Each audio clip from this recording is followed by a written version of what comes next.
বিনাশকং দেবম হেরম্বম প্রণমামহম। সেই গণেশকে আমরা প্রণাম করি। প্রণমামহম, আমি গণেশকে প্রণাম করছি। আমরা সকলেই গণেশকে প্রণাম করছি। কিরকম সেই গণেশ? বলে হেরম্বম। গণেশের অনেক নাম আছে। বিনায়ক, সিদ্ধি বিনায়ক, সিদ্ধিদাতা, বিঘ্নেশ্বর, বিঘ্ন বিনাশন, হেরম্ব, অনেক নাম আছে। তার মধ্যে একটি নাম হেরম্ব। গণেশ পুরাণে বললেন যে হেরম্ব যে গণেশ, তার কিন্তু 5টি মাথা, 5টি মুখ। তিনি গণেশ। আর একদন্তম, আমরা গণেশকে প্রণাম করছি। গণেশের বন্দনায় বলা হলো যিনি একদন্তম। আমরা যারা মানুষ, আমাদের প্রত্যেকের 32টা করে দাঁত আছে না? 32টা দাঁতের পাটি। বয়সের সঙ্গে সঙ্গে কমে যায়, ভেঙে যায়, পড়ে যায়, কিন্তু গণেশের 2টি দাঁত। কিন্তু এখানে বলা হলো একদন্তম। গণেশ দেবতার, গণেশ ভগবানের 1টি দাঁত। বলে কেন 2টো দেখতে পাই? বলে হ্যাঁ 2টো আছে, কিন্তু একটা ভাঙা। যেহেতু 2টো দাঁত, কিন্তু একটা দাঁত ভাঙা, সম্পূর্ণ নয়, অর্ধেক। তাই পূর্ণ দাঁত কিন্তু একটি, তাই একদন্তম। কেন একদন্ত, কি কারণে হলো? পুরাণে অনেক কারণ আছেন। অনেক পুরাণে, স্কন্দ পুরাণ, গণেশ পুরাণ, পদ্ম পুরাণ, ভবিষ্য পুরাণ, বিভিন্ন পুরাণে গণেশের অনেক কাহিনী আছে। তার মধ্যে কয়েকটি কাহিনী আমরা দেখব। একদন্তম, একটি দাঁত কেন? একটি প্রসঙ্গ আছেন, মহর্ষি বেদব্যাস যখন মহাভারত রচনা করবেন ঠিক করলেন, তিনি ব্রহ্মাকে বললেন, হে সৃষ্টিকর্তা ব্রহ্মা, আমি মহাভারত রচনা করব, একজন ভালো লেখক চাই।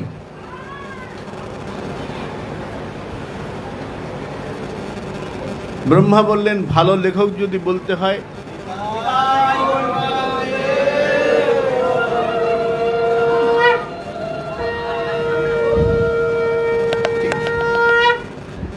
ভালো লেখক যদি পেতে হয়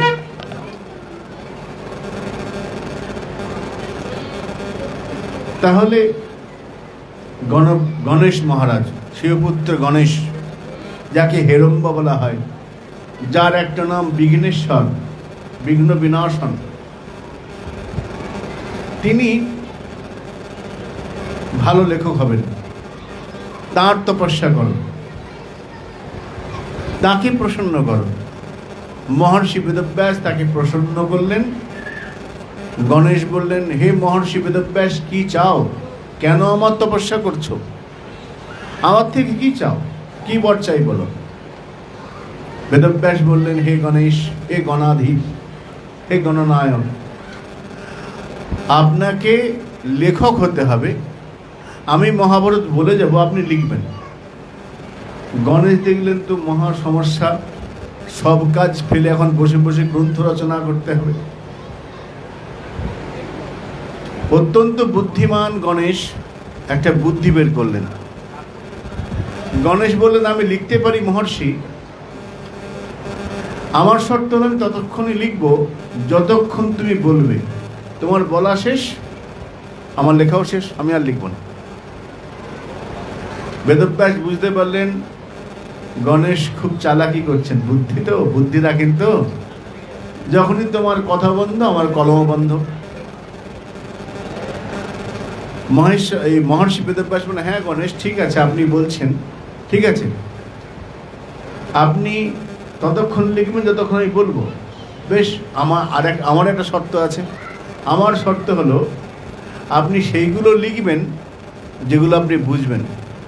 যেটা আমার যে কথাটা বুঝতে পারবেন না সেটা কিন্তু লিখবেন না। যতক্ষণ আপনি না বুঝবেন লিখবেন না। গণেশ বলে দিলেন, হ্যাঁ বেদব্যাস যখনই তার কোনো সময়ের প্রয়োজনীয়তা কাজে যেতে হতো 100টা শ্লোকের পর একটা করে কঠিন শ্লোক বলতেন, যাকে বলা হয় ব্যাসকূট। কঠিন, বেদব্যাসের কঠিন প্রশ্ন। এমনকি শ্লোক বলতেন, অত বড় বিদ্বান গণেশ ভগবান, তাকেও চিন্তা করতে, তাই তো বেদব্যাস কি বললো, এটার মানেটা কি দাঁড়ায়, তাকে চিন্তা করতে হতো। ওই তার চিন্তার সময়ের মধ্যে বেদব্যাস তার কাজগুলো সেরে নিতেন। তাই একবার গণেশ, বেদব্যাস খুব ঝড়ের মধ্যে বলে যাচ্ছেন, গণেশ লিখে চলেছেন। এখন লেখার সময় কি হয়, যে পালকতে লিখতেন মাঝে মাঝে ভেঙে যাচ্ছে, মহা মুশকিল হলো। তখন গণেশ করলেন কি, একটা দাঁত ভেঙে নিলেন, ভেঙে নিয়ে লিখতে আরম্ভ করলেন। গজদন্তের কলম, গজদন্তের কলম, ওই দাঁত ভেঙে লিখেছিলেন। একটা কারণ হলো ওই জন্য একদন্তম, একটা দাঁত ভাঙা, ওটা সহজে নষ্ট হবে না, অসুবিধা হবে না, তাই লিখতে। ময়ূর পালক দিয়ে লেখা, আগে লেখা হতো তো নষ্ট হতে পারে, কিন্তু এ তো নষ্ট হবে না, তাই লিখতে আরম্ভ। এটা একটা কারণ তার একদন্ত হবার, মহর্ষি বেদব্যাস এবং গণেশের গ্রন্থ লেখার কারণ। আরেকটি প্রসঙ্গ পাওয়া যায়, শিবপুত্র, শিবের পুত্র গণেশ, আর শিবের শিষ্য হচ্ছেন পরশুরাম। বিষ্ণুর 10 অবতার মধ্যে পরশুরাম অবতার করেন। পরশুরাম একবার কৈলাসে আসেন মহাদেবের সঙ্গে সাক্ষাৎ করতে, দর্শন করতে। এখন মহাদেব কোনো কারণে গণেশকে বলেছেন, বাইরে পাহারায় থাকো, আমি ভিতরে যাচ্ছি, কাউকে ঢুকতে দেবে না।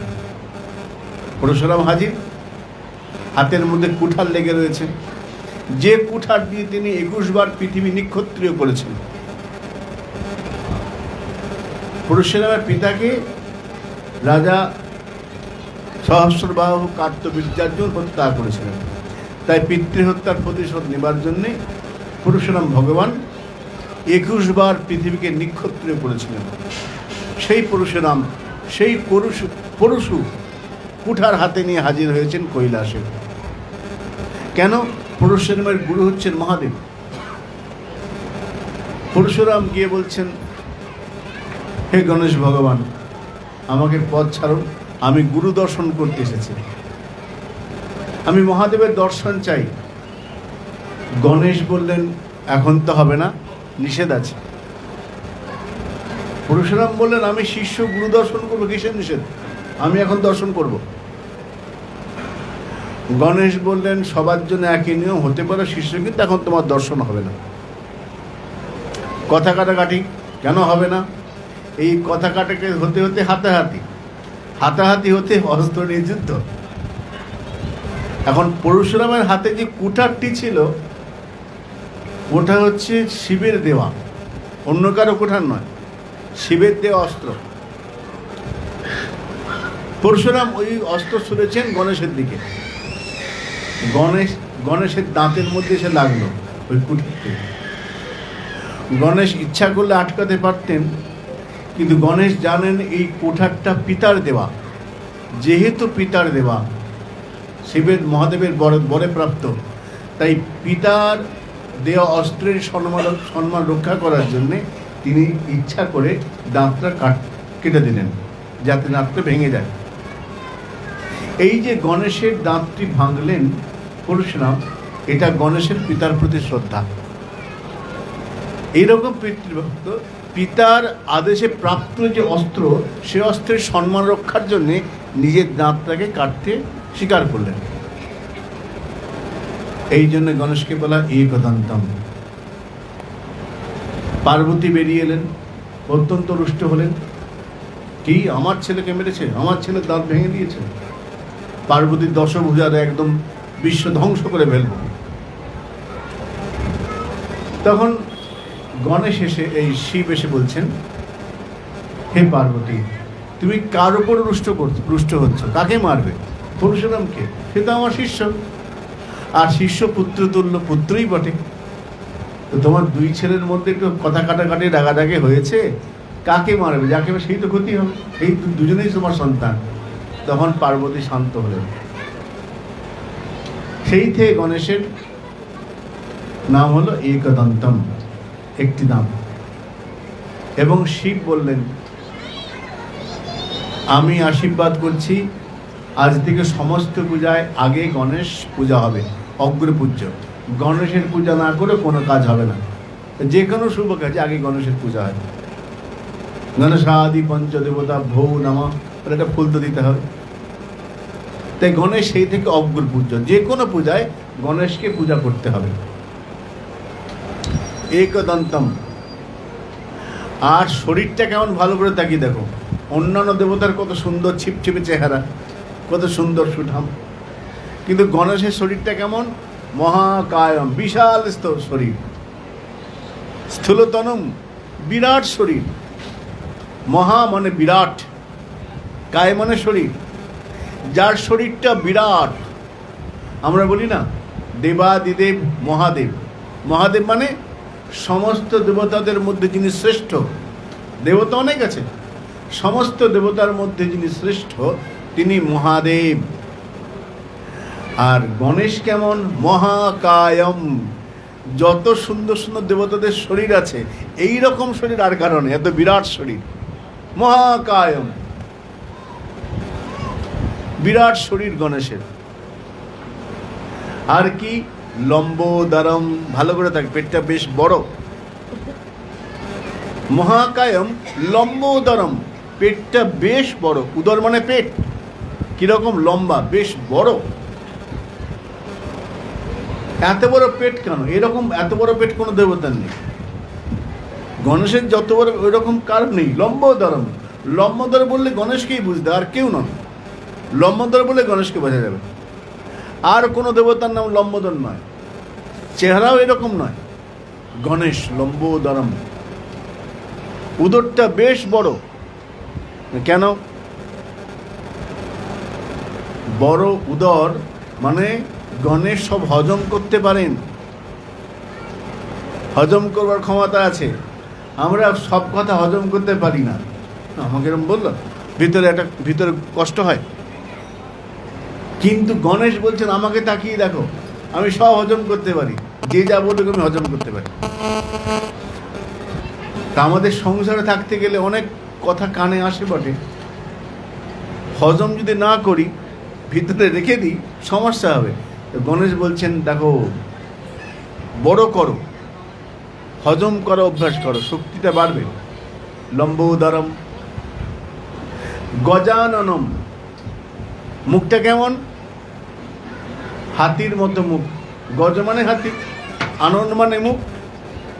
যেমন ব্রহ্মার একটা নাম চতুরানন, শিবের একটা নাম পঞ্চানন, কার্তিকের নাম স্বরানন।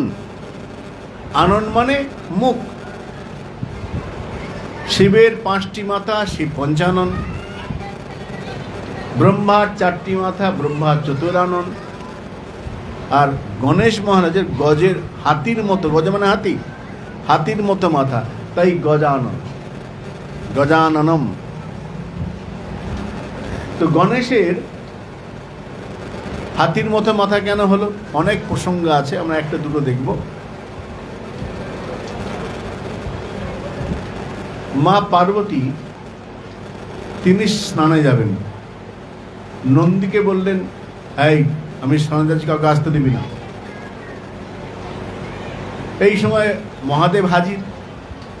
গণেশ তো শিব ভক্ত, এই নন্দীকে বলেছেন, নন্দী শিব ভক্ত, তিনি মহাদেবকে না করতে পারেননি। মহাদেব প্রবেশ করেছেন ঘরের মধ্যে, তো মা অপ্রসন্ন হয়েছে, তোকে বললাম। তো নন্দী বলছেন মা আমি মহাদেবকে কি করে না করি, তোর দ্বারা হবে না। মা একটু অপ্রসন্ন হয়েছেন পার্বতী। কোন কোন পুরাণে বলছেন পার্বতী মা একদিন বসে হলুদ মাখছেন গায়ে, অনেকটা হলুদ বেশি হয়ে গেছে। ওই হলুদ নিয়ে আনমনে পার্বতী একটা পুতুল বানাচ্ছে, মানে পুতুল হয়ে গেছে, খুব সুন্দর পুতুল। পার্বতী দেখে বলছে বাহ কি সুন্দর পুতুল। পার্বতী দেখে কোনো কাজ করে এসে দেখছেন ওটা জীবন্ত হয়ে গেছে। খুব সুন্দর ফুটফুটে বাচ্চা একটা। তা পার্বতী বলছে, সে বলছে মা আমার নাম কি? বলে তোমার নাম আজ থেকে গণেশ, আমার শরীর থেকে জাত।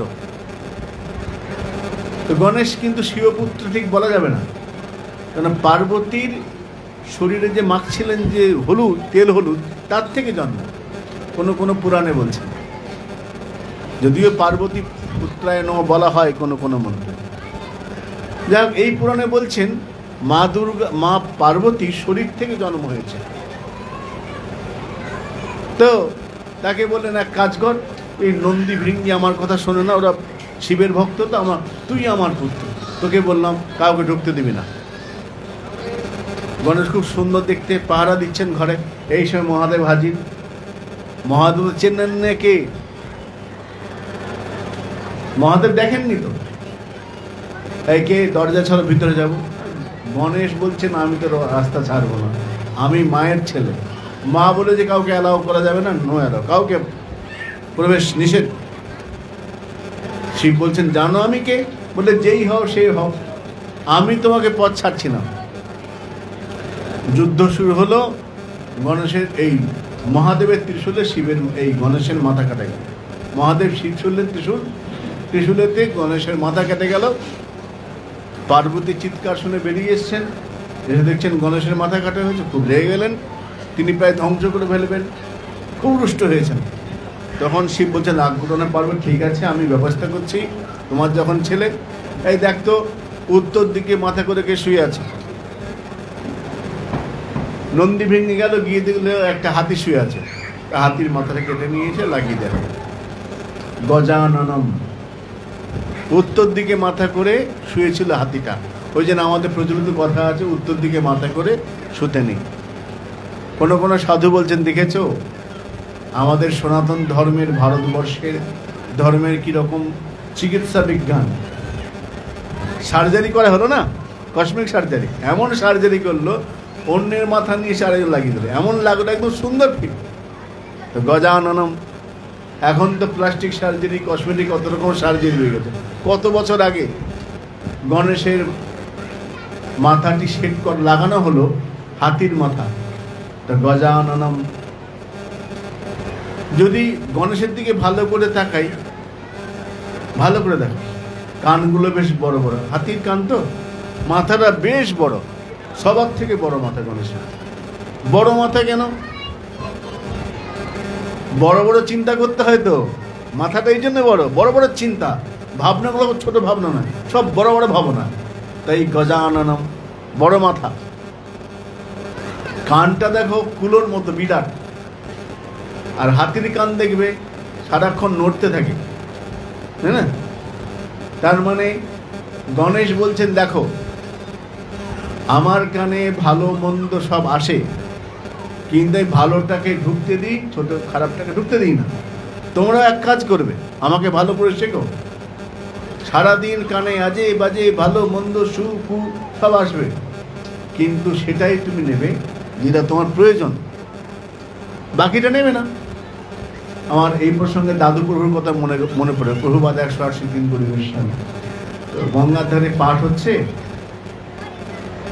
তো এক বক্তা, মানে বেলা 2টো থেকে রাত্রি 9টা পর্যন্ত পাঠ হতো, বিভিন্ন বক্তা পাঠ করতে আসতেন।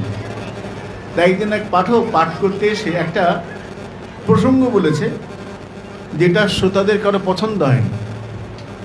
বিভিন্ন অন্যান্য বক্তারাও সেই প্রসঙ্গ নিয়ে একটা আলোচনা হচ্ছে, অন্য পাঠক, বিভিন্ন শ্রোতারা ওই বক্তব্য সমর্থন করেনি। তো দাদু প্রভুর কাছে গেছে, প্রভু, গুরুদেব, হ্যাঁ বলো প্রভু, ওই যে বক্তা এই বক্তব্যটা রেখেছে এটা শাস্ত্রসম্মত নয়, অশাস্ত্রীয়। ও তাই বুঝি? হ্যাঁ বাবা। তা আপনি কি করে শুনলেন? আমাদের তো শুনেই ভালো লাগেনি, আপনি কি করে শুনলেন? তো দাদু বলছেন দেখো ও বলেছি বুঝি? হ্যাঁ এই কথাটা বলেছে, আমার তো মনে নেই বাবা, আমরা শুনেছি বলেছে।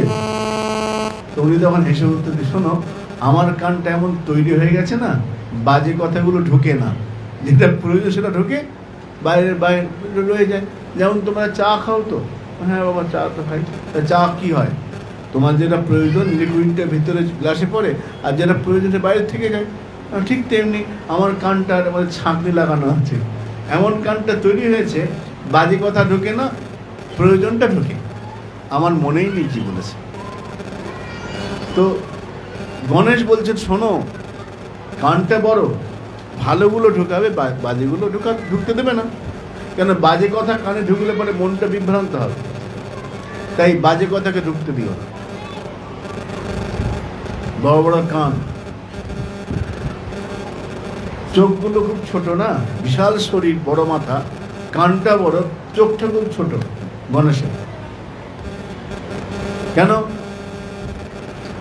চোখ যত ছোট হবে তীক্ষ্ণ দৃষ্টি, আমরা যখন কোনো তীক্ষ্ণ দেখি চোখটা ছোট হয়ে যায়, মানে দৃষ্টি যখন খুব তীক্ষ্ণ হয়ে যায় চোখটা ছোট হয়ে আসে, ফোকাসটা এক জায়গায় পড়ে, তা তীক্ষ্ণ দৃষ্টি। যে কাজে হাত দিচ্ছেন সেটা তীক্ষ্ণ দৃষ্টিতে, তুমি যে কাজ করবে সেই কাজে যেন তীক্ষ্ণ দৃষ্টি থাকে। আর গণেশের একটা সুর আছে, হাতি গজরাজ তার সুর আছে, তো গণেশ সুর আছে। সুরটা কিরকম? মন্ত্রের মধ্যে বলছেন বক্রতুণ্ডম। সুরটা সোজা নয়, সোজা কিন্তু বাঁকানো থাকে, বাঁ দিকে বাঁকানো থাকে, বক্রতুণ্ডম। এখন গণেশের যে সুর সোজা এবং বাঁকা, ওই সুর দিয়ে গেলে আমরা কি শিখবো? ওখান থেকে শিক্ষণীয় যে ওই সুরটা খুব কোমল হয়, নরম হয়। জীবনে চলতে গেলে তোমাকে নরম হতে, সবসময় শক্ত হলে চলবে না, প্রয়োজনে নরম হতে হবে, কখনো শক্ত হতে হবে, যখন যেমন প্রয়োজন। চীন দেশের এক গুরুদেব ছিলেন কনফুসিয়াস, তার একটা ঘটনা আছে। তিনি বলছেন কনফুসিয়াস মৃত্যুশয্যায় শায়িত, একদম শেষ সময়। তো ওই গুরুদেব কনফুসিয়াস তিনি প্রত্যেক কথা এবং আচরণে শিষ্যদের শিক্ষা দিতেন। তা একদম শেষ শয্যায় শুয়ে রয়েছেন, মৃত্যুশয্যায়, শিষ্যরা চারপাশে ঘিরে রয়েছে। তো কনফুসিয়াস বলছেন, গুরুদেব বলছেন, তোমরা সকলে আমার মুখের দিকে তাকিয়ে দেখো। শিষ্যরা সবাই তাকিয়েছেন, ভালো করে দেখো। গুরুদেব হাঁ করেছেন, শিষ্যরা দেখছে। কিছু দেখতে পাচ্ছ? গুরুদেব প্রশ্ন করেন, কিছু দেখতে পাচ্ছ? হ্যাঁ গুরুদেব। কি দেখছো? কি আর দেখবো, দেখছি আপনার একটা দাঁত নেই, সব দাঁতগুলো পড়ে গেছে। একটা জিভ আছে, জিহ্বা আছে, দাঁতগুলো একটাও নেই, এটা দেখতে পাচ্ছি। কিছু শিক্ষা পেলে? এ আর কি শিক্ষা? দাঁত উঠে দাঁত পড়ে যায়, আর জিহ্বা তো আছেই, কিছু শিক্ষা পেলে না? সবারই তো দাঁত, সবারই জিহ্বা আছে। তো কনফুসিয়াস বলছেন, দেখো দাঁতটা 6 মাস পরে এসছে। যখন আমি ভূমিষ্ঠ হলাম, দাঁত জন্মের সময় থাকে না, দাঁতটা 6 মাস পরে আসে। জিহ্বাটা জন্মের সময় থেকেই থাকে। দাঁতটা খুব শক্ত, খুব শক্ত হয়, খাবার চিবিয়ে খেতে সুবিধা হয়। দাঁত শক্ত হয়, পরে আসে, আগে চলে যায়। জিহ্বাটা নরম, সঙ্গে আসে, সঙ্গে যায়। তার মানে কি শিখলাম? তুই মনে করছিস আমি খুব কঠোর, আমি খুব শক্ত লোক ভাবছ। শক্ত জিনিস হলে কি তাড়াতাড়ি নষ্ট হয়ে যায়। যে যত বেশি নরম হবে, জিহ্বাটা নরম, সঙ্গে আসে, সঙ্গে যায়, আর দাঁত পরে আসে, আগে চলে যায়। এটাই শিক্ষণীয়। শিক্ষা পেলাম, তোমার স্বভাব যত কোমল হবে, কমনীয়তা থাকবে, নমনীয়তা থাকবে, তোমার লংজিভিটি অনেক বাড়বে। তো গণেশের যে সুরটা, সেটা কীরকম? খুব কোমল, বক্রতুণ্ডম, একটু বাঁকানো।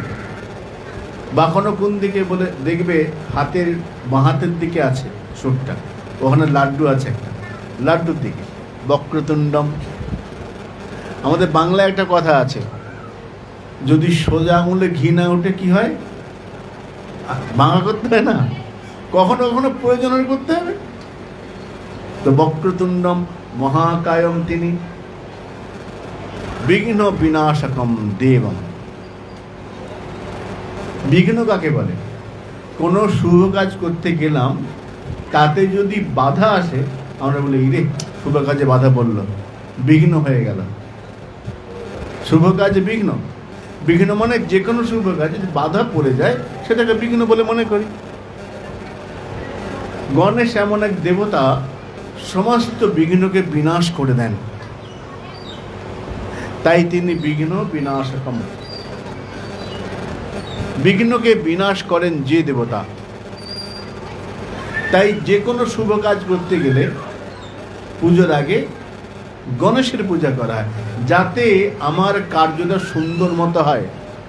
সর্ব কার্যেষু সর্বদা, হে গণেশ, আমি যে কাজে বসেছি, হে গণপতি, হে বিঘ্নেশ্বর, আমার যেন কাজটা সুসম্পন্ন সুন্দর মতো হয়।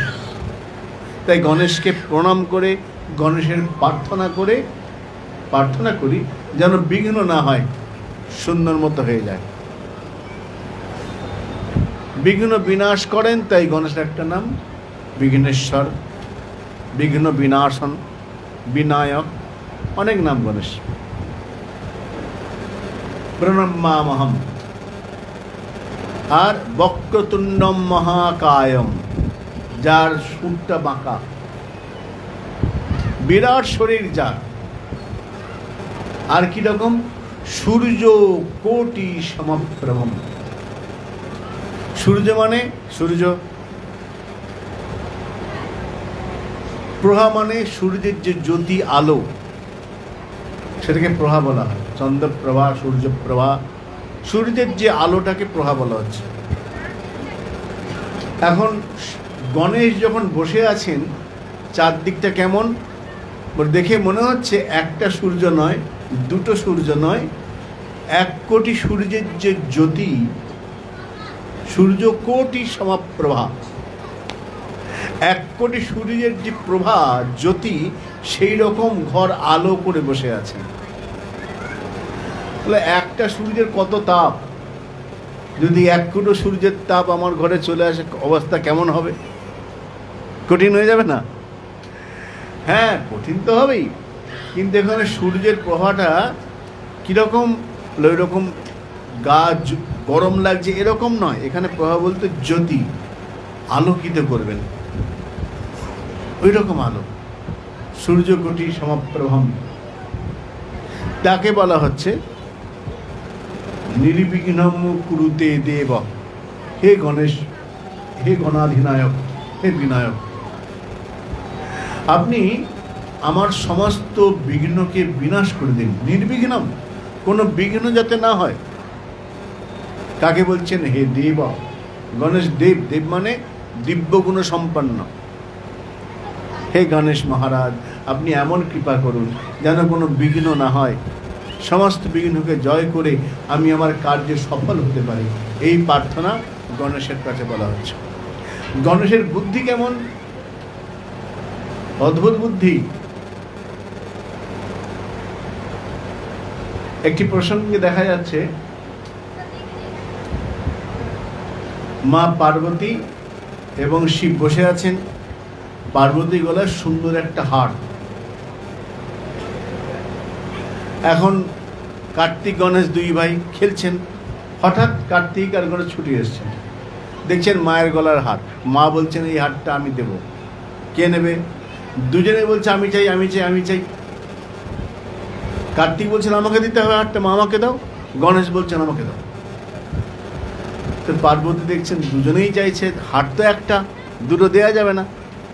তা পার্বতীর বুদ্ধি বের করলেন। পার্বতী বললেন আমার দেখো একটা হার, দুজনে দিতে পারি না, একজনকে দেব, কিন্তু যে সবার আগে পুরো পৃথিবীকে ঘুরে আসতে পারবে তাকে হারটা দেব। কার্তিক তো খুশি, আমি তো পেয়েই বসে আছি, কেন? আমার তো ময়ূর, ময়ূরের চাপ বলে একবারে ঘুরে চলে আসো, ময়ূর তো উঠতে পারে। কার্তিক বলল, মা আমি চললাম পৃথিবী ভ্রমণে। কার্তিক চেপেছেন ময়ূরে করে। গণেশ দেখলেন আমার শরীরটা তো বিরাট, আর বাহনটি ইঁদুর, ছোট্ট একটা ইঁদুর, এই ইঁদুর নিয়ে গোটা পৃথিবীতে ভ্রমণ করা যাবে না, কি করা যায়? আমাদের বাংলায় একটা সংস্কৃত শ্লোক আছে, বুদ্ধির যস্য বলন্তস্য, বুদ্ধি যার বল তার। গণেশ বললেন আমার তো এত বড় মাথা, বুদ্ধি একটা বের করি। একটা বুদ্ধি বেরোলো। গণেশ বললেন, শিবকে বললেন, বাবা মা পাশাপাশি বসো। কেন না, প্রয়োজন আছে। পাশাপাশি মা বাবাকে বসিয়ে আর গণেশ প্রদক্ষিণ করলেন 4 বার। প্রদক্ষিণ করে মায়ের কোলে বসে পড়লেন। তো মা পার্বতী খুশি হয়ে গলার হারটা গণেশকেই দিলেন। অনেকক্ষণ পরে কার্তিক এসে দেখছেন যে আরে সোনার হারটা পুরো তো গলে বসে আছে। বলে, মা ব্যাপারটা কিরকম হলো? আমি ময়ূরের পিঠে গোটা পৃথিবী ভ্রমণ করে এলাম, আর তুমি আমাকে না দিয়ে, ও তো কোথাও যায়নি, ওকে কি করে দিলে? তা শিব বলছেন, দেখো গণেশ যে কাজটা করেছে অত্যন্ত বুদ্ধিমানের কাজ করেছে। কিরকম বুদ্ধিমানের কাজ? তুমি ময়ূরে চেপে গোটা পৃথিবী ঘুরতে চলে গেলে। পুত্রের কাছে পিতামাতাই তার পৃথিবী, একটা সন্তানের কাছে পিতামাতাই তার সব কিছু। শাস্ত্রে পিতৃ প্রণাম করে কি বলছেন? পিতা স্বর্গ, পিতা ধর্ম, পিতা হি পরমন্তপ, পিতরি প্রতিমাপন্নে প্রিয়ন্তে সর্বদেবতা। পিতাকে প্রণাম করে পিতা স্বর্গ, পিতা ধর্ম সব। আর মায়ের ক্ষেত্রে কি বলা হলো? পিতাকে স্বর্গ বলা হলো, মাকে কি বলা হলো? জননী জন্মভূমিশ্চ স্বর্গাদপি গরীয়সী। আর কি বললেন? স্বর্গাদ উচ্চতর পিতা। পিতা স্বর্গের থেকে উচ্চ, আর মা বাবার থেকেও বড়। কেন? মাকে পুত্রের কাছে বাবার থেকেও মায়ের গুরুত্ব অনেক বেশি। কেন বেশি? ধারণ ও পোষণাভ্যাম। মা 10 মাস 10 দিন পেটে সন্তানকে গর্ভে ধারণ করে, আর একটা পোষণ করে। 10 মাস কি খাবে? মা ওই সন্তানকে গর্ভে ধারণ করে, থাকার জায়গা দেয়, আর খেতেও দেয়। এই জন্য পিতার থেকে মায়ের গুরুত্ব সন্তানের কাছে অনেক বেশি। জননী জন্মভূমি স্বর্গাদপি গরীয়সী। তাই গণেশ বাবা মাকে পাশে বসে প্রদক্ষিণ করে দিয়েছে, পৃথিবী প্রদক্ষিণ হয়ে গেছে। শুধু পৃথিবী নয়, স্বর্গ প্রদক্ষিণও হয়ে গেছে। গণেশ আর কি বলবেন, চলে গেলেন। এইরকম বুদ্ধি, এই কার্তিক তো চলে গেলেন, গণেশের বুদ্ধিটা দেখো। আচ্ছা, গণেশের 2জন স্ত্রী আছে, নাম জানো? গণেশের স্ত্রীর নাম কি? হ্যাঁ, গণেশের স্ত্রী কি নাম? ঋদ্ধি সিদ্ধি। সিদ্ধি দাতা গণেশ। গণেশ সিদ্ধি দান করেন। সাধক যে সাধনা করবে, সাধক সাধনা করে সিদ্ধি লাভের জন্য। তো গণেশ সিদ্ধিদাতা, ঋদ্ধিদাতা। ঋদ্ধি এবং সিদ্ধি গণেশের 2 স্ত্রী। সন্তান শুভ এবং লাভ। শুভ এবং লাভ দেখে লেখা থাকে, শুভ লাভ লেখা থাকে, লম্বাগুলো থাকে না। গণেশের সঙ্গে যখন সিদ্ধি যোগ হবে তখন শুভ হবে, গণেশের যখন ঋদ্ধি যোগ হবে তখন লাভ হবে। তো গণেশ মানে বুদ্ধি। এই রকম বুদ্ধি আর কারো নেই। বিরাট মাথা, সেই অত বড় মাথা, অত বড় বুদ্ধি। তাই সিদ্ধিদাতা গণেশ। গণেশকে প্রণাম করে মহাজন বলছেন, সর্ব কার্যেষু সর্বদা। হে গণেশ, এমন কৃপা করো, আমি যে কাজেই যাই না কেন সব সময় তোমার কৃপা যেন আমার উপর বর্ষিত হয়, এবং সেই কাজটা, যে কাজে আমি হাত দিচ্ছি, যে কাজে নামছি, সেটা যেন সুন্দর মতো হয়, কোনো বিঘ্ন না হয়, কোনো বাধা না আসে, নির্বিঘ্নে আমি কাজটা করতে পারি। কিন্তু প্রার্থনা করতে হবে, তাই বললেন নির্বিঘ্নং কুরুতে দেব। হে মহাদেব, হে গণেশ, হে গণাধিপতি। আর তার একটা নাম গণেশ। গণ মানে একটা গোষ্ঠী, একটা গোষ্ঠীর দেবতা। বিশেষ কিছু ভক্ত যারা গণপতিকে মানেন, তাদের ঈশ্বর গণপতি, গণেশ, গণেশা, গণপতি। পতি মানে রক্ষাকর্তা, তিনি তার ভক্তদের রক্ষা করেন। অত বড় গণেশ, তার বাহন ইঁদুর, ছোট্ট। কেন? ইঁদুর কখনো ঘুমায় না, কিন্তু সারাক্ষণ রাত্রিবেলা ছুটি মানে কাজ করতে থাকে, স্থির থাকে না। তোমাকে যদি তোমার কাজে লাভ করতে হয়, সিদ্ধি পেতে হয়, তোমাকে ঘুমালে চলবে না। আলস্য বর্জিত ইঁদুর, ইঁদুরের মধ্যে কোনো আলস্য নেই, সারাক্ষণ ছুটছে, এখানে এখানে দৌড়াচ্ছে, বসে থাকেই না। যে অলসতা করবে, আলস্য যার মধ্যে থাকবে, তার কখনো সিদ্ধি হবে না। সাধনায় সিদ্ধি পেতে গেলে, সাধনায় উন্নত হতে গেলে অলসতাকে বাদ দিতে হবে। আলস্য, শাস্ত্র চাণক্য পণ্ডিত বলছেন, আলস্যং হি মনুষ্যানাং পরম দোষা। মানুষের যত দোষ, তার মধ্যে একটা মহান দোষ হলো অলসতা। অলস, এখন থাক, পরে করব, এখন এটা খেয়ে নি, এটা করে নি। তো অলসতা, ওই যখন অলসতা ধরে যাবে না, সে আর কোনো কাজ করতে পারবে না। আলস্য হচ্ছে মানুষের পরম দোষ, কিন্তু ইঁদুরের মধ্যে অলসতা নেই। অত বড় বড় পাহাড়কে ইঁদুর কেটে গর্ত করে দেয়। ইঁদুর কাটতে পারে না এমন কোনো, সব কেটে দেয়, বই কাটে, কাপড় কাটে, সারাক্ষণ কাজ করছে। ইঁদুর থেকে শিক্ষণীয় কেমন করে কাজ করতে হয়। নির্বিঘ্নং কুরুতে বা সর্বকার্যেষু সর্বদা। আজকে আর নয়, রাত্রি প্রায় 10:30, 11:15 বাজে, আর ওদিকে ভোগ প্রায় হয়ে এসছে মনে হয়। হ্যাঁ, এখানে থাক এই পর্যন্ত। হ্যাঁ,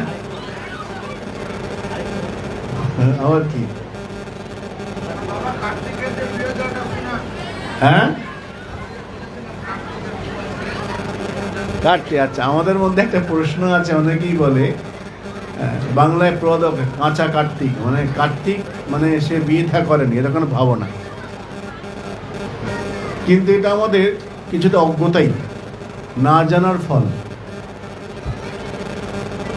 কার্তিকের একটা নাম দেব সেনাপতি, তাই তো? দেব সেনাপতি কার্তিক।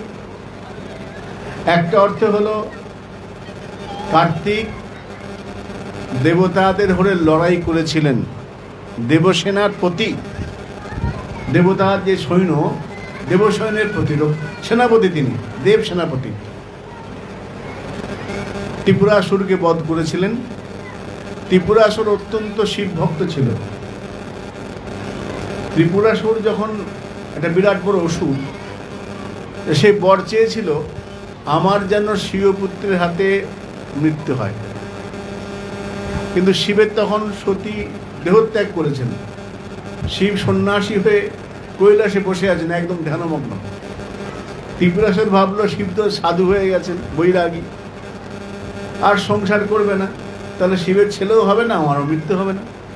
এই জন্য ত্রিপুরাসুর বলল যে আমার যেন শিবপুত্রের হাতে বধ হয়, মৃত্যু হয়। ত্রিপুরাসুর অত্যন্ত বলবান হয়ে আক্রমণ করলো স্বর্গ। দেবতারা ভয়ে পালিয়ে গেল। দেবতারা গিয়ে ব্রহ্মাকে বললেন যে যদি আমাদের এই অসুর হাত থেকে কী করে বাঁচবো? বললো শিবের বিয়ে দিতে হবে। শিব তো ধ্যানমগ্ন। তারপরে বুদ্ধি করে শিবের সঙ্গে পার্বতীর বিয়ে হলো। এই সময় শিব তো পার্বতীকে নিয়ে গুহায় প্রবেশ করেছেন, হিমালয়ের গুহায়, কৈলাস পর্বতে। শিবকে তো বলতে হবে হে মহাদেব, আপনি পুত্র দান করুন, তবে তো আমাদের অসুর বধ হবে। এখন যাবেটাকে শিব যদি রেখে যান, অগ্নিকে পাঠানো হলো। অগ্নি গেলেন, অগ্নির কথায় শিবের অনেক বড় ঘটনা, সেদিকে যাচ্ছে না। অগ্নির কথায় পুত্র হলো সরানন, কার্তিকের জন্ম হলো, স্বরবনের মধ্যে জন্ম হলো। ত্রিপুরাসুরকে বধ করলেন। এইবার দেবরাজ ইন্দ্র কার্তিকের শক্তি দেখে, বলবত্তা দেখে খুশি হয়ে তার মেয়ের নাম ছিল দেবসেনা, দেবসেনার সঙ্গে বিয়ে দিলেন। তাই কার্তিকের একটা নাম দেবসেনাপতি, পতি মানে স্বামী। দেবসেনার স্বামী কার্তিক, বিয়ে দিয়েছেন ইন্দ্র। দেবরাজ ইন্দ্রের কন্যা দেবসেনার সঙ্গে বিয়ে হয়েছে। আর কোন পুরাণে বলছেন ওই যে গলার হারটা পরিয়ে দিলেন মা পার্বতী গণেশকে, শিব রাগ করে চলে গেলেন দক্ষিণ ভারতে। সেখানে এক রাজকন্যা, তার নাম দক্ষিণ ভারতের বললি, তার সঙ্গে বিয়ে করে। এটা কোনো পুরাণে বলেছেন, বেশিরভাগ পুরাণে দেব সেনাপতি বলা হয় কার্তিককে। তাহলে কার্তিক বিয়ে করেননি যারা বলে, তারা জানে না, অজ্ঞতার কারণে বলে। আমাদের শাস্ত্র সম্পর্কে, ধর্ম সম্পর্কে জ্ঞান খুব কম, সেই জন্য আমরা বলি হ্যাঁ কার্তিক বিয়ে করে। যদি শাস্ত্র অধ্যয়ন করতাম, আমি আজকে একটু আগে যেন বলছিলাম যে আমাদের যতগুলো ঋণ আছে তার মধ্যে একটা ঋণ হলো ঋষি ঋণ। ঋষিরা আমাদের জন্য গ্রন্থ রচনা করেছেন। দুর্ভাগ্য আমাদের, আমরা গ্রন্থ পড়ি না, আমাদের ধর্মটা কি জানিই না, সব ভাষা জ্ঞান, ডিটেলস সম্পূর্ণ জ্ঞান নেই। গণেশ পূজা করছি, গণেশ সময় জানি না পূজা করতে হয়, গণেশ পূজা করলে লাভ হয়, ব্যবসায়ীরা বেশি ভাগ করে, এই ভাবনা। কিন্তু গণেশের যে প্রয়োজনীয়তা, কেন কার্তিকের প্রয়োজনীয়তা, আমরা আমাদের ধর্ম সম্পর্কে জ্ঞানটাই খুব কম। দোষটা পিতামাতা, বাবা মা ছেলেকে গীতা পড়তে দেবে না, গ্রন্থ এই বেশি পড়িস না, সাধু হয়ে যাবি, এই ভয়। কিন্তু আমাদের শাস্ত্রকে জানা প্রয়োজন, এই জানাটা আমাদের বড় অভাব। ওই সব যেটুকু জানি উপর ডিটেলস জ্ঞান নেই। কিন্তু শাস্ত্র ঋষিরা রচনা করেছেন, সেই ঋষি প্রণীত গ্রন্থগুলোকে আমাদের পড়তে হবে। যদি গীতা, ভাগবত, পুরাণ না পড়ি, একটা ঋণ থেকে যায়, দোষ হয়। প্রতিটা মানুষের মাথায় 5টা ঋণ আছে। কি কি বল, কি কি ঋণ? পিতৃঋণ, হ্যাঁ না, ওই একটাই, পিতৃমাত্র একটাই। পিতৃঋণ, দেবঋণ, ঋষি ঋণ, ভূত ঋণ আর নৃঋণ। এই 5টা ঋণ প্রতিটা মানুষের মাথায় আছে শাস্ত্র অনুসারে। পিতৃঋণ মানে পিতামাতা আমাদের পৃথিবীর আলো দেখিয়েছেন, তাদের প্রতি আমাদের কর্তব্য আছে। সেই কর্তব্য যদি পালন না করি, তাহলে পিতৃঋণের বোঝা মাথায় চাপবে। তাহলে কি করে ঋণ তো টাকা দিয়ে শোধ হয়। তো বাবাকে 2 লাখ টাকা, মাকে 2 লাখ টাকা, 4 লাখ টাকা দিলে শোধ হয়ে যাবে? টাকা দিয়ে হবে না। তাহলে কি করে হবে?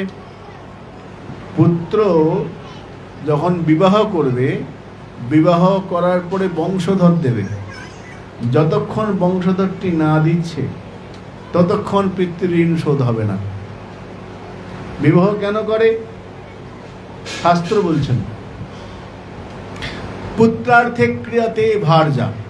তুমি যে ভার্যা গ্রহণ করছো, স্ত্রীকে নিয়ে আসছো ঘরে, কি জন্য? পুত্রার্থে, অন্য কোনো কারণে নয়।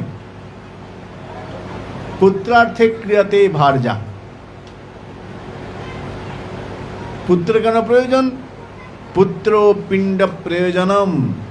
পুত্র পরবর্তীকালে পিণ্ড দেবে, তো পূর্বপুরুষকে দিতে হয় না? 21 পুরুষ, 7 পুরুষকে পিণ্ড দিতে হয় যখন ওই তর্পণ করতে হয়। তো পুত্র পিণ্ড প্রয়োজনম, এই জন্য স্ত্রী গ্রহণ।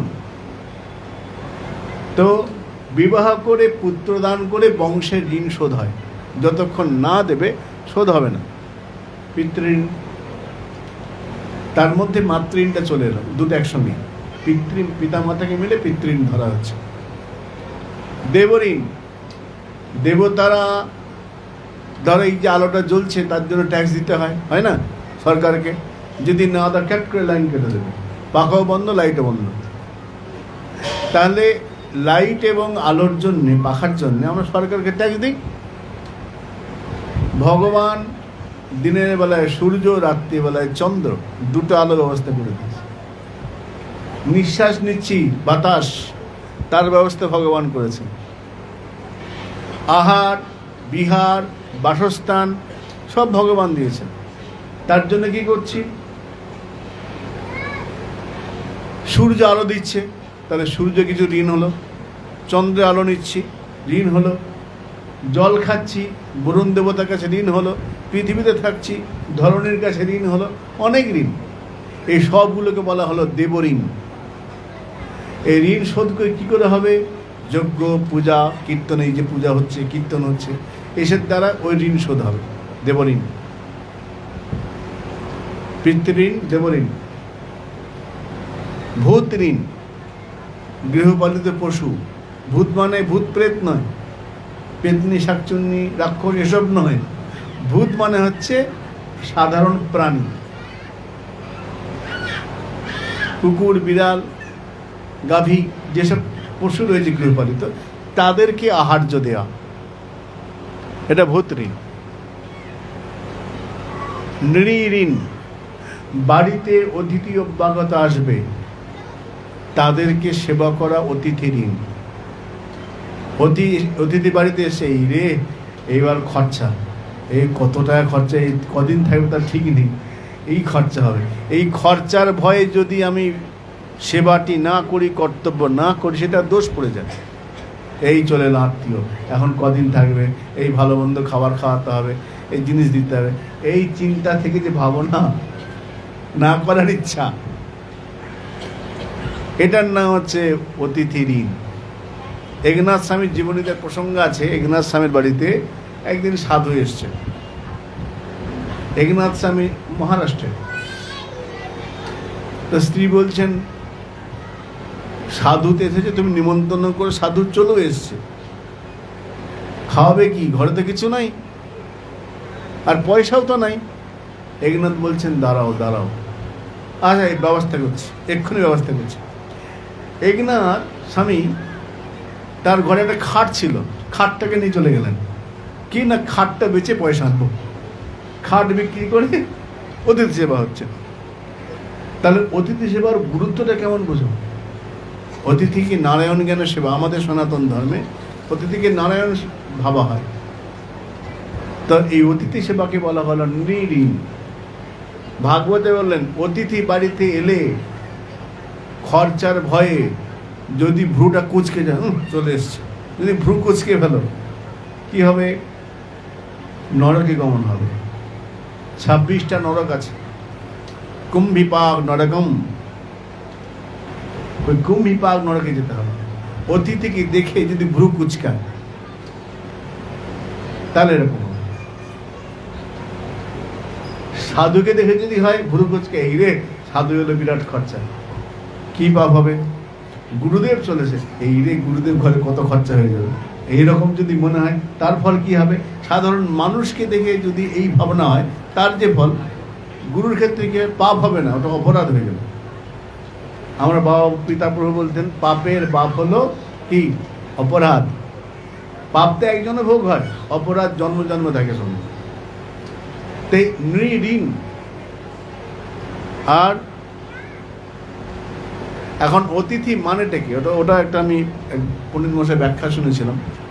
অতিথি মানে তিথি ধরে আসবে, সেই তিথি পর্যন্ত থাকবে না। অতিথি মনে করো একাদশী তিথি এলো, পরের একাদশী থাকবে না, তার আগে চলে যাবে। যদি বেশি থেকে যায় তখন সে অতিথি নয়। অতিথির ক্ষেত্রে বলা হলো এটা অতিথি। তো এই 5 রকম ঋণ আছে। আর শেষে হলো ঋষি ঋণ। ঋষিরা আমাদের জন্য গ্রন্থ রচনা করেছেন, গীতা, ভাগবত, মহাভারত, পুরাণ রচনা করেছেন আমাদের মঙ্গলের জন্য। এই গ্রন্থগুলো পড়া আমাদের কর্তব্য। যদি না পড়ি তাহলে ঋষি ঋণ আমাদের ধরবে। প্রতিটা মানুষের মাথায় 5টি করে ঋণ আছে, পঞ্চঋণ। ওই জন্যে অনেক সময় আমরা জপ করলাম, পূজা করলাম, জপ করতে গিয়ে অনেক সময় আমাদের ভুল হতেই পারে। কি ভুল হয়? জপে ভুল হয়, হতেই পারে। মনে করো বড় একটা মন্ত্র, সে মন্ত্রে একটা অক্ষর বাদ পড়ে গেল, হতেই পারে। হরে কৃষ্ণ কৃষ্ণ কৃষ্ণ হরে হরে, হরে রাম রাম রাম হরে হরে। তো একটা হ বাদ পড়ে গেল, একটা হরে বাদ পড়ে গেল, তার হরে করতে গেলে হতেই পারে। যদি হয়ে যায়, প্রথম তো মন্ত্র উচ্চারণ নিয়ম আছে, ধীরে ধীরে করতে হবে, তাড়াহুড়ো নেই। কিন্তু আমাদের তো খুব তাড়াতাড়ি মালা ঘুরতে থাকে, জপ তাড়াতাড়ি ঘুরতে থাকে। পূজা করতে বসেছ, বারবার ফোন আসছে, তখন কি পূজাটা স্পিড বেড়ে যাবে, হয় না? এই বারবার ফোন চলতে থাকবে। ওই করতে কি হয়? হাসতে বলেন, যদস্করম পরিভ্রষ্টম মাত্রাহীনঞ্চ যদ্ভবেৎ। পূজা করতে গিয়ে, জপ করতে গিয়ে যদি একটা দুটো অক্ষর বাদ পড়ে যায়, কোনো ক্রিয়া বাদ পড়ে যায়, মন্ত্রহীনম ক্রিয়াহীনম। ক্রিয়া মানে আমার দেওয়া উচিত আগে চন্দন, আগে স্নান, তারপরে বস্ত্র, তারপরে চন্দন, তারপরে ফুল। তা না করে আগে ফুল দিলাম, তারপরে স্নান করালাম, তারপর অর্ঘ্য দিলাম, তারপরে পাদ্য দিলাম। যদি করে ফেলি তাড়াহুড়ো করে, তা ভুল হয়ে যাবে না? ক্রিয়াটা হীন হয়ে গেল। তো ক্রিয়াহীনম, যদি ক্রিয়াহীন হয়ে যায়, দোষ তো লাগবে। তখন কি হবে? ওর জন্য প্রার্থনা আছে, মন্ত্রহীনম ক্রিয়াহীনম বলে আর তো কিছু বলতে পারি না। যদি কিছু না পারি, অন্তত গীতা পাঠটা করলে পারে ওই যে ত্রুটিগুলো, ভজনের, মন্ত্রের, পূজার যে ত্রুটি হচ্ছে, সেটা খণ্ডন হবে। ওই জন্যে প্রত্যেক হিন্দুর কর্তব্য গীতা পাঠ। বিশেষ করে যারা সাধক, একটা করে গ্রন্থ কিছু পড়তে হবে। ওই যে ত্রুটিটা হচ্ছে আমার অজ্ঞানাকৃত বা ইচ্ছাকৃত, ট্রেন ধরতে হবে বা কাজে যেতে হবে, তখন এই গ্রন্থ পাঠ করলে এই খণ্ডনটা খণ্ডন হবে। এই জন্য গীতা পাঠ আমাদের নিত্য কর্মের মধ্যে করতে হবে। যদি না করি তাহলে ঋষিঋণ হবে। তা প্রতিটা মানুষের মাথায় পঞ্চঋণ আছে। পঞ্চঋণ নিয়ে আমরা জন্মাচ্ছি। এর মুক্তির জন্য এই 5টা বিধান। তা ঋষিঋণ হলো গ্রন্থ পাঠ। তা আমাদের প্রত্যেকের কর্তব্য, প্রতিদিন আমরা আমাদের সন্তানকে শেখাবো গীতা পাঠ করতে। ভাগবত অনেক কঠিন, মহাভারত অনেক বড়, গীতা তো ছোট, 700 শ্লোক। প্রতিদিন 10টা করে পড়লে মোটামুটি তাড়াতাড়ি হয়ে যাবে। 2টো করে শ্লোক পড়ো না পড়ো, কিন্তু পড়তে হবে। সময়তে পাই না, সময় বের করবে। সবার জন্য 24 ঘন্টা, কারোর জন্য বেশি নয়, 28 ঘন্টা নয়, সবার 24 ঘন্টা। কবি বলছেন, সকল কাজের পাই হে সময়, তোমারে ডাকিতে পারি নে। তা আমাদের সময়টা বের করতে হবে এবং কিছুটা সময় ধর্মের জন্য দিতে হবে। আজ আর নয়, এখানে বিশ্রাম রাখি। শ্রী গুরু প্রেমানন্দ নিতাই গৌর হরি।